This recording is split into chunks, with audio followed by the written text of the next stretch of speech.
News channel కు స్వాగతం. ఈనాటి ముఖ్యాంశాలు. కింగ్ కొట్టేశాడు, పాకిస్తాన్ పై భారత్ ఘన విజయం. కాస్త ఇస్తే చాలు, మొండికి మోక్షం. భారత్ కు సాయంపై ఐదోసారి ట్రంప్ వ్యాఖ్యలు. అసలా నిధులే రాలేదన్న కేంద్రం.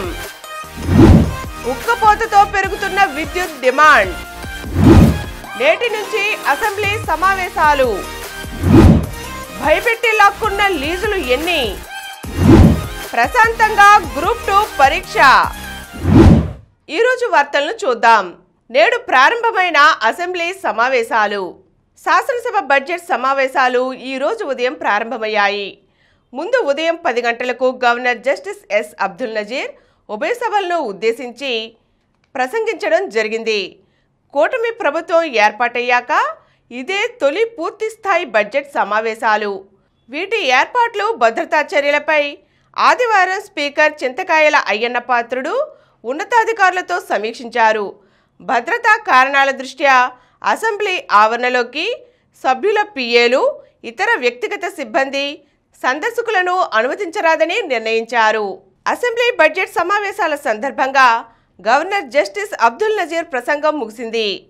అనంతరం స్పీకర్ అయ్యన్న పాత్రుడు, మండలి చైర్మన్ మోషన్ రాజు, సీఎం చంద్రబాబు ఆయనను బయట వరకు తీసుకువెళ్లి వీడ్కోలు పలికారు. కాసేపటికే సభను రేపటికి వాయిదా వేశారు. కాగా ఇవాళ సభకు హాజరైన వైసీపీ సభ్యులు ప్రతిపక్ష హోదా ఇవ్వాలని డిమాండ్ చేశారు. తరువాత గవర్నర్ ప్రసంగాన్ని బాయ్కాట్ చేశారు. ప్రశాంతంగా గ్రూప్ 2 పరీక్ష. రాష్ట్ర వ్యాప్తంగా ఆదివారం నిర్వహించిన గ్రూప్ 2 మెయిన్స్ పరీక్షకు ప్రశాంతంగా 175 పరీక్షా కేంద్రాలను ఏర్పాటు చేశారు. 92,250 మంది మెయిన్స్కు అర్హత సాధించగా 86,459 మంది హాల్ టికెట్లు డౌన్లోడ్ చేసుకున్నారు. 92% హాజరు నమోదైంది. రిజర్వేషన్ రోస్టర్ విధానంపై స్పష్టత వచ్చే వరకు ఈ పరీక్షను వాయిదా వేయాలన్న అభ్యర్థుల ఆందోళనల మధ్య పెద్ద ఎత్తున పోలీస్ బందోబస్తు ఏర్పాటు చేయడం జరిగింది. ఎలాంటి ఘటనలు జరగకుండా చర్యలు తీసుకున్నారు. నిమిషం ఆలస్యమైన అభ్యర్థుల్ని లోపలకు అనుమతించలేదు. భయపెట్టి లాక్కున్న లీజులు ఎన్ని? ప్రతిపక్ష పార్టీకి చెందిన నేతలు, వారి బంధువులు, అనుయూయుల లీజుల్లో తనిఖీల పేరిట గనుల శాఖ, విజిలెన్స్ అధికారులను రంగంలోకి దించేశారు. ఉల్లంఘనలు గుర్తించామంటూ 50 కోట్ల నుంచి 100 కోట్ల వరకు జరిమానాలతో డిమాండ్ నోటీసులు ఇప్పించేవారు. తరువాత వారిని రాజీకి వచ్చేలా చేసేవారు. నీ లీజు మాకు వదిలేయి, ఇకపై మేం తవ్వుకొని ఖనిజాన్ని అమ్ముకుంటామని బెదిరించేవారు. బేరాలు కుదుర్చుకునేవారు. ఆ లీజుదారు శరణు మహాప్రభు అని వేడుకునేలా చేసేవారు. చివరకు జరిమానా నుంచి ఉపశమనం కల్పించి ఆ గని లీజును తమకు కావలసిన వారి పేరిట బదలాయించుకునేవారు. ఇలా 1, 2 కాదు, వైకాపా ప్రభుత్వ 5 ఏళ్ల పాలనలో వందల గనుల లీజులు చేతులు మారాయి. గనుల శాఖను శాసించిన పెద్దారెడ్డి, ఆయన కుమారుడు లీజుదారులను భయపెట్టి బెదిరించి సాగించిన అరాచకాలు కోకొల్లలు. ఈ పాపాల చిట్టాను బయటకు తీసేందుకు సిద్ధమైన ఎన్డీఏ ప్రభుత్వం మొత్తం వ్యవహారంపై నివేదిక ఇవ్వాలని గనుల శాఖలను ఆదేశించింది. కాస్త ఇస్తే చాలు, మొండికి మోక్షం. గోషా ఆసుపత్రి, తల్లి బిడ్డల ఆరోగ్య కేంద్రం, తహసీల్దార్ కార్యాలయం, శీతల గిడ్డంగి, విద్యార్థుల వసతి గృహం, ఆడిటోరియం, క్రీడా మైదానం ఇవన్నీ ప్రజలకు అత్యవసరమైనవి. రాష్ట్రంలో ప్రతి నియోజకవర్గంలోనూ ఇలాంటి భవనాలెన్నో అర్ధంతరంగా ఆగిపోయిన దశలో ఉన్నాయి. వైకాపా ప్రభుత్వ నిర్లక్ష్యానికి సాక్ష్యంగా మొండి గోడలుగా మిగిలిపోయాయి. ఇలాంటి నిర్మాణాల్లో సుమారు 90 కోట్ల వ్యయంతో 20కి పైగా భవనాలు, ప్రాజెక్టులు అందుబాటులోకి తేవచ్చునని తేలింది. గ్రామాల్లో మంచినీటి సరఫరాకు, మెరుగైన వైద్య సేవలకు, మేలైన వసతి కల్పనకు, ఉద్యోగుల భద్రతకు, పట్టణవాసుల శారీరక, మానసిక ఉల్లాసానికి ఈ నిర్మాణాల కొనసాగింపు ఎంతో మేలు చేయనుంది. రాష్ట్ర ప్రభుత్వం వీటిని తొలి ప్రాధాన్యతగా గుర్తించి ఈ బడ్జెట్లో నిధులు కేటాయిస్తే లక్షల మందికి ప్రయోజనం చేకూరుతుంది. భారత్కు సాయంపై 5వసారి. భారత్లో ఓటింగ్ను పెంచేందుకు బైడెన్ హయాంలో అమెరికా చేసిన సాయంపై అధ్యక్షుడు డొనాల్డ్ ట్రంప్ పదే పదే విమర్శలు చేస్తున్నారు. తాజాగా శనివారం 5వ సారి ఆయన ఈ అంశాన్ని ప్రస్తావించారు. భారత్కు 182 కోట్లు కేటాయించిన అంశాన్ని గుర్తు చేశారు. ఆ దేశానికి ఈ నిధులు అవసరం లేదని వాషింగ్టన్లో జరిగిన కన్జర్వేటివ్ పొలిటికల్ యాక్షన్ కాన్ఫరెన్స్లో ఆయన మరోసారి స్పష్టం చేశారు. అమెరికా సాయాన్ని భారత్ అవకాశంగా తీసుకుంటోందని ఆరోపించారు. భారత్ ఎన్నికల కోసం 182 కోట్లు సాయం చేశాం. ఇదేం దారుణం? ఓటర్ ఐడి వంటి వాటిలో మనకే వారు సాయం చేయొచ్చు కదా, అది మంచిది కాదా? మనం భారత్లో ఎన్నికలకు డబ్బులు ఇస్తున్నాం, వారికి అవి అవసరం లేదు. వారు మనల్ని అవకాశంగా తీసుకుంటున్నారు. ప్రపంచంలోనే అత్యధిక సుంకాలు విధించే దేశాల్లో అది ఒకటి. మనపై 200% సుంకాలు విధిస్తున్నారు.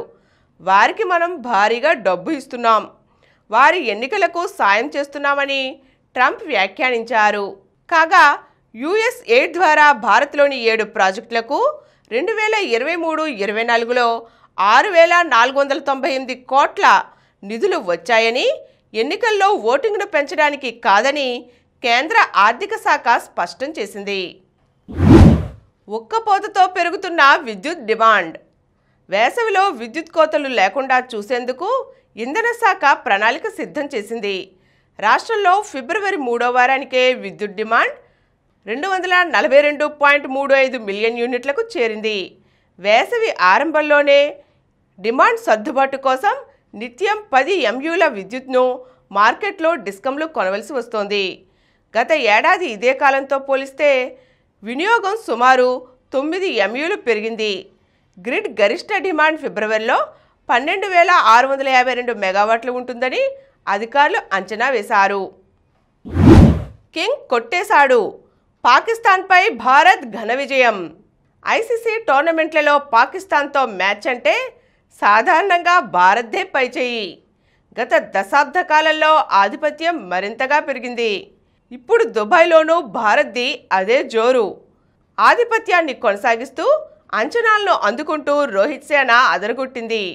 అన్ని విభాగాల్లోనూ మెరుగైన ప్రదర్శన చేస్తూ ఛాంపియన్స్ ట్రోఫీలో చిరకాల ప్రత్యర్థిని 6 వికెట్ల తేడాతో అలవోకగా మట్టి కరిపించింది.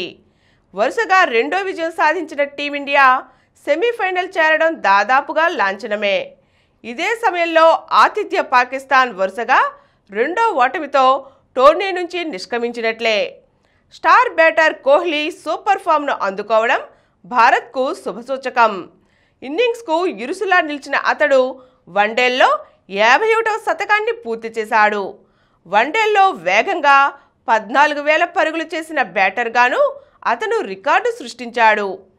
దాయాదుల పోరు అభిమానుల్లో ఎంతో ఆసక్తి పెంచినా భారత్కు పాకిస్తాన్ గట్టి పోటీ ఇవ్వలేకపోయింది. టాస్ గెలిచి బ్యాటింగ్ ఎంచుకున్న ఆ జట్టు భారత్ బౌలర్ల దాటికి 49.4 ఓవర్లలో 241 పరుగులకు ఆలౌట్ అయింది. కుల్దీప్ యాదవ్ 3 వికెట్లు, హార్దిక్ పాండ్యా 2 వికెట్లు పడగొట్టి పాక్ను దెబ్బతీశారు. షకీల్ 62 పరుగులు మాత్రమే టాప్ స్కోరర్. పాక్ బౌలర్లకు ఎలాంటి అవకాశం ఇవ్వకుండా ఓవైపు గోడలా నిలిచిన కోహ్లీ, శ్రేయస్ అయ్యర్, గిల్ సహకారంతో జట్టు విజయ పందాలో నడిచింది. భారత్ 42.3 ఓవర్లలోనే 4 వికెట్ల నష్టానికి లక్ష్యాన్ని పూర్తి చేసింది. A-B-C-E విటమిన్లతో పాటు పీచు కలిగిన చిలకడ దుంపతో ఎంతో మేలు. పాపాయిలకు పరిచయం చేసే మొదటి ఆహారంలో చిలకడ దుంపను ఖచ్చితంగా చేర్చుకోండి. పిల్లలకు సీజనల్గా వచ్చే దగ్గు, జలుబు వంటి అనారోగ్య సమస్యలను ఇది దరిచేరనివ్వదు. రోజు ఒక దుంప తినిపించడం వల్ల బుజ్జాయిల శారీరక, మానసిక ఎదుగుదల బాగుంటుంది. పొట్ట ఆరోగ్యానికి ఈ దుంపలోని పీచు బాగా తోడ్పడుతుంది. ఆహారాన్ని త్వరగా జీర్ణం చేయడంతో పాటు మలబద్ధకాన్ని తగ్గిస్తుంది. చిలకడ దుంప కండరాల కదలికలకు, ఎముకల బలానికి తోడ్పడుతుంది.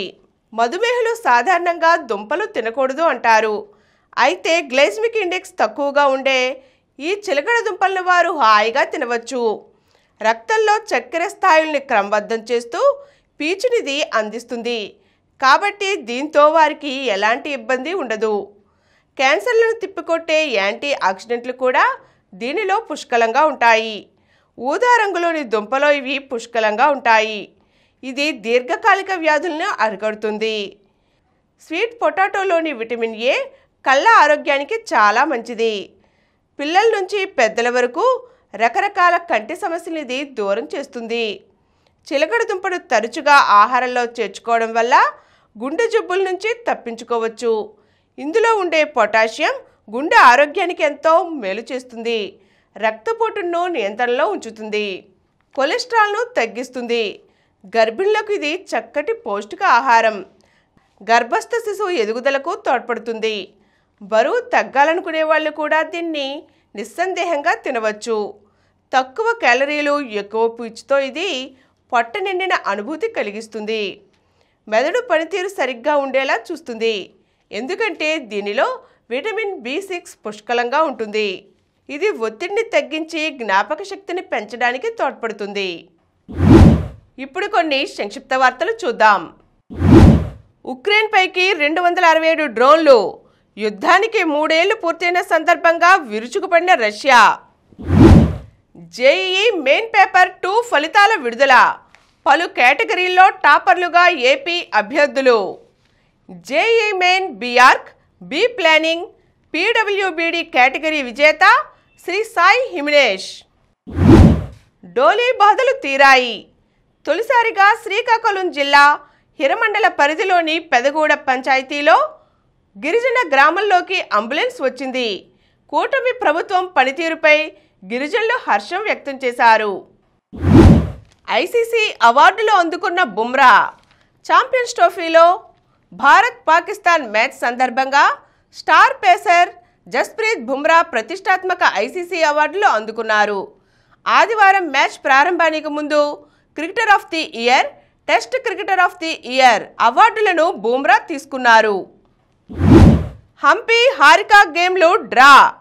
మహిళల ఫిడే గ్రాండ్ ప్రీ చెస్ టోర్నీలో భారత స్టార్లు కోనేరు హంపి, ద్రోణవల్లి హారికలకు మరో డ్రా ఎదురైంది. మరిన్ని వార్తా విశేషాలతో రేపటి సమరం న్యూస్లో తిరిగి కలుద్దాం. Thank you.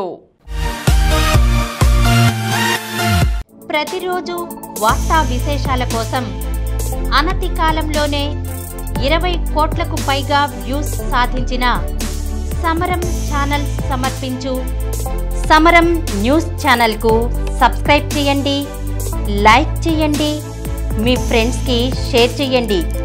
అలాగే ప్రక్కనున్న గంట సింబల్ని ప్రెస్ చేయడం మర్చిపోకండి.